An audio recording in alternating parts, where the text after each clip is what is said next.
Hello guys, and welcome back to Car Obsession. If you are a new viewer, thank you so much for joining me. My name is Aaron, welcome to my channel.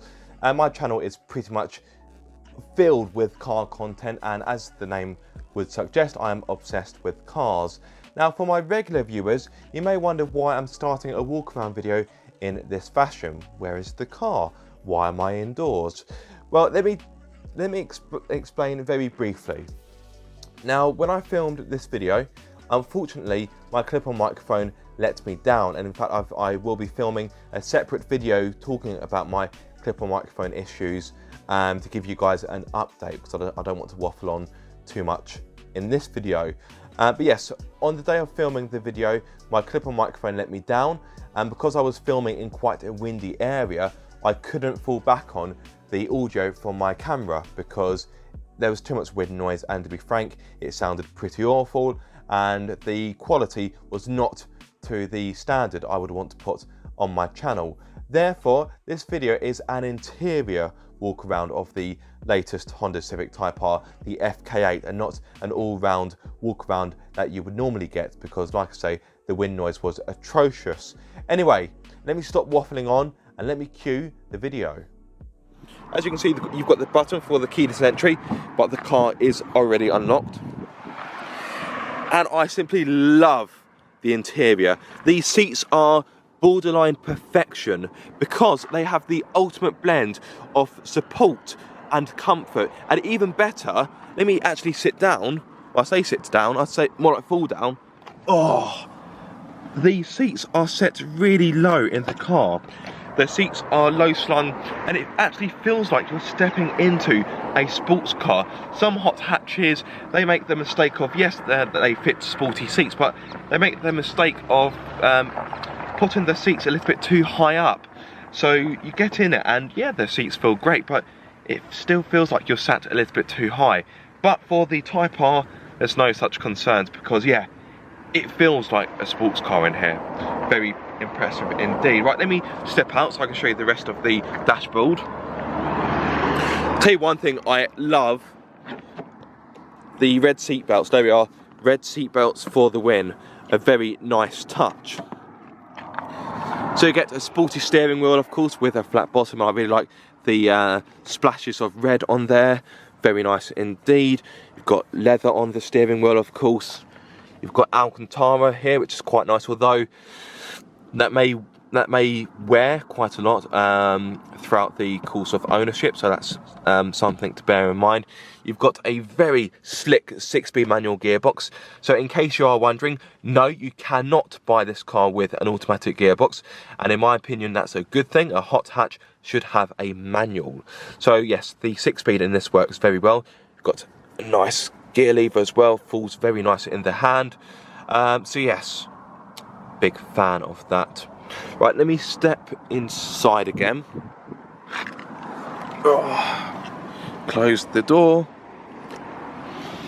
As you can see, I've got more Alcantara on the door card and a nice armrest, which is very comfortable indeed.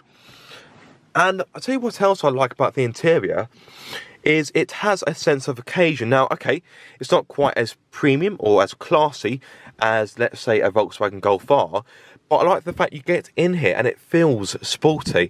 Again, some hot hatches, the interiors can feel a little bit sober, but no such problem here. As soon as you step in this car, you know what it is about. You've got nice red trim going around the dashboard. You've got a faux carbon fibre trim, which actually looks pretty good. Pardon me. Sometimes a faux carbon fibre trim can look a little bit tacky and a bit cheap, but I think Honda has pulled it off quite well in here. I think it works. Yeah, it works well. So let me talk you through the kit. This car's got a lot of kit. You've got wireless phone charging, which I didn't mention earlier. That's part of the GT trim level as well. So if you buy the standard Type R, you wouldn't get wireless phone charging. Right, let me turn on the ignition. Press it once more. There we are. And you're greeted by the Type R logo on the touchscreen. Now, The touchscreen. Oh, where do I start? Now, guys, if you've watched any videos that I've done with any Honda, you will know that I'm not a big fan of the touchscreen for good reason, because, well, it's pretty crap. I'm sorry, Honda, but it has to be said, and I'm sure plenty of other people have said it as well. Yeah, the graphics are quite dated. It's not a very slick system. It can be a bit laggy, granted it's actually quite quick there. You do get navigation as standard, which is supplied by Garmin. And again, the graphics, they're not very good at all. So compared to a Golf R or even a Hyundai i30N, yeah, this definitely looks a bit last decade in my opinion. And again, yeah, Honda, you really need to sort out your touchscreen, because yeah, it is lacking, and it is definitely lagging behind some of your rivals. But the display is 7 inches, if I'm not mistaken. You also get dual zone climate control, as I believe I mentioned earlier, and that's part of the GT specification. You've got a digital display here, which is quite nice. That is quite crisp, actually. It is better than the touchscreen. The buttons on the steering wheel are quite cheap. Should it be enough to put you off buying the car? No, it shouldn't. But yeah, they are a little bit... yeah, they are a little bit nasty in my opinion. But yeah, that's a very small fly in a big ointment. So let me talk about storage. I know it's not the most important thing about hot hatch, but it is a hatchback after all. Therefore, it needs to be practical. So you've got door bins down here, which are of a decent size. They aren't massive, but you can fit a few items in them. You've got the wireless phone charging pad, of course. You've got the cubby hole down here. Let me take my camera off my hand mount. There we are. You've got a cubby hole down there, which is quite handy. You can pop your smartphone there when you've got the when you've got it plugged into the USB port. As you can see, the USB port is there. You've also got a HDMI port just there. And what have we got on the other side? Oh, it's a 12-volt socket. Okay, marvellous. So yes, you've also got a cup holder in here. Quite disappointingly, you only get one cup holder in the middle and not two like you would normally get in a car, which is a little bit disappointing, if I'm going to be honest. Got an armrest here, which is adjustable. There we are. You can slide it backwards and forwards like so, and you can also lift it up. You've got another USB port in there, and you've got a decent amount of storage in here. And of course, you do get a glove box, which offers a fair amount of space. So, right, what else shall I talk about? So, this car has got 3 driving modes. There we are. You've got a little rocker down there. So you've got Comfort, which is new for the FK8 Civic Type R. The old Type R, the FK2, didn't have a Comfort mode, when in fact it really should have had one, because yeah, it was quite a bumpy ride. This car is more compliant, a lot more compliant than its predecessor. So do you really need a Comfort mode in this car? I would argue that you don't, but it's good that it has one, because it gives the car a better breadth of ability. So you've got Comfort, and you've got Plus R mode, which dials everything up to 11. The car's default setting is Sport mode, which it is in now. So whenever you fire the Type R up, it will always default to Sport mode. And I think you could easily daily this car in Sport mode. Yes, the ride is firm, but it's not bone shaking. And even in Plus R mode, it's still not enough to break you back. Whereas if you put the FK2 into Plus R mode, well, yes, your spine would pretty much disintegrate. So yeah, this car is better to live with compared to its predecessor.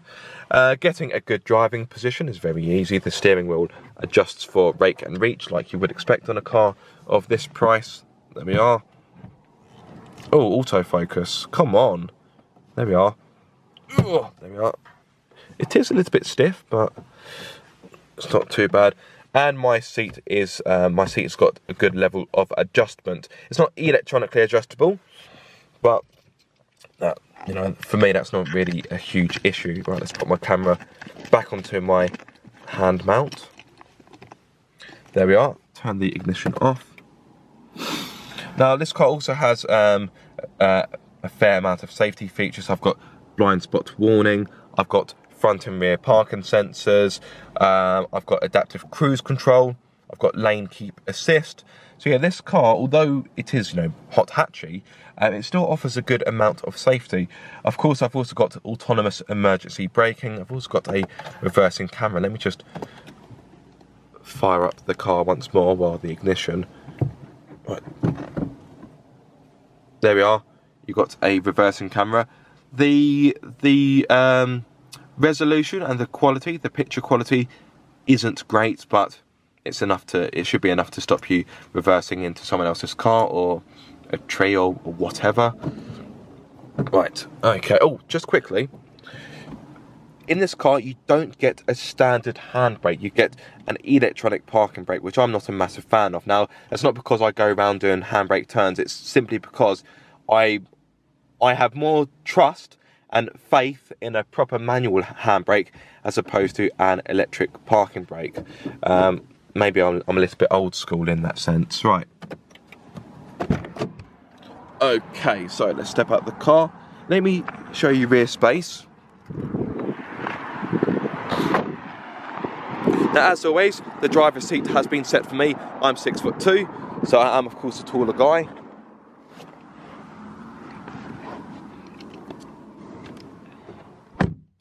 And the space back here isn't too bad. Now, I actually stepped in this car the other day, and I found I barely had any knee room, but that's because somehow my seat had kind of changed position. But yeah, I've got a good amount of space back here. Leg room is pretty good. So I've got no complaints there. I like the backs of the seats. They are finished in a faux carbon fibre trim, very nice indeed. But yes, I've got a good amount of space. Let me just turn the camera around. There we are, and then just pan down.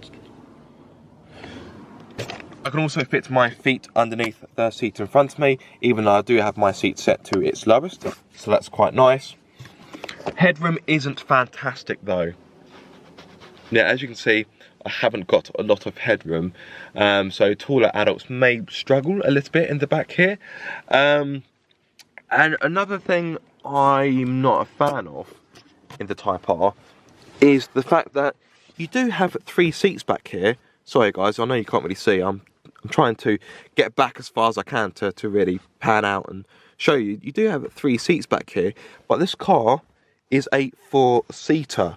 So you can have someone there and someone there, but you can't have anyone in the middle. Now granted, I don't think a lot of people would use the middle seat in this car, but it's nice to know you can if you wanted to. So yeah, you have got a middle seat, but you can't actually put anyone there. But on the plus side, it does mean that your rear 2 passengers do have more space. And for what it's worth, if you did have someone in the middle, they would need to navigate this thick transmission tunnel. You've got door bins in the back, of course, which are actually quite small. You won't be able to fit much in them, in my opinion. And sadly, there's no charging ports back here, so if you wanted to charge your smartphone or your tablet, you can't. There's no port. However, you could always use the one that's just in there, so I suppose it's not too bad. An armrest in the back would be quite nice, particularly as you haven't got a seat here, so why not fit an armrest? That would be quite nice. But on the whole, the back of the Type R isn't too bad in regards to space. Right, let's step out and show you the boot.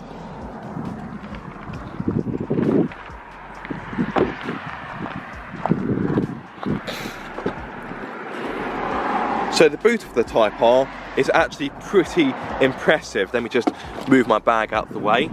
It offers 420 litres worth of space, which is bigger than some SUVs, so very impressive stuff indeed. It's only 10 litres behind a Nissan Qashqai. Now granted, you do have quite a high loading lip, so if you want to put bigger or heavier items in here, it may be a bit of a faff, but on the whole, it's pretty usable. If you want more space, you can of course fold down the 60/40 rear seats to give you, I think it's almost 800 litres worth of space, so pretty good indeed. We've also got this retractable luggage cover, which you can take out like so, and it retracts back into its cubby hole, like so. Then as you can see, that's what it looks like without it. And to put it back on, you simply slide it across and clip it in like so. You've got a clip either side. So there we have it, guys. That is the interior walk around of the Honda Civic Type R. I hope you have enjoyed the video. I know it's not normally the kind of format you would expect, but needs must. Now, I was tempted to completely bin the video, but because the Type R is a car that I've been looking to get on my channel for such a long time, I really wanted to do whatever I could with the footage to try and make it work. So yes, I know the standard of the video isn't the best, but I still hope you were able to enjoy it. If you were, please do give it a massive thumbs up. If you are subscribed, don't forget to click that bell icon so you get notified every time I make a video. And if you aren't subscribed, guys, what are you waiting for? Be sure to subscribe for more car obsession.